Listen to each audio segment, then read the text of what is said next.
منتصر بن عمارہ بن ابی ذر اپنے والد سے، وہ ان کے دادا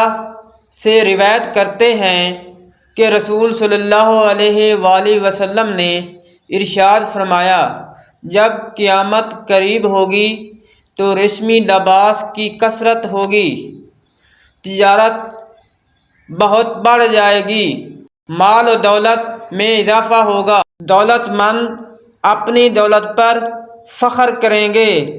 گناہ عام ہو جائیں گے، بچوں کی حکومتیں ہوں گی، عورتیں بڑھ جائیں گی، بادشاہ ظالم ہوں گے، ناپ تول میں کمی کی جائے گی، آدمی کسی کتے یا شیر کے بچے کو پال لے، یہ اس کے لیے اپنی اولاد کو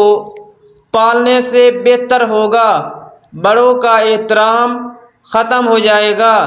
چھوٹوں پر رحم نہیں کیا جائے گا، حرامی بچے زیادہ ہوں گے، حالات اس حد تک گندے ہو جائیں گے،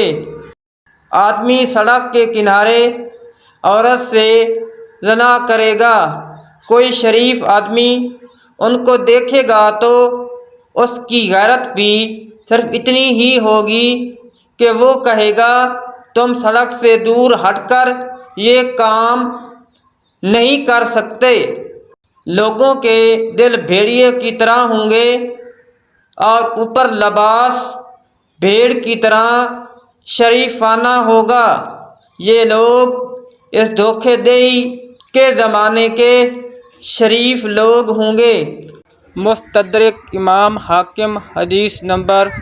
5465۔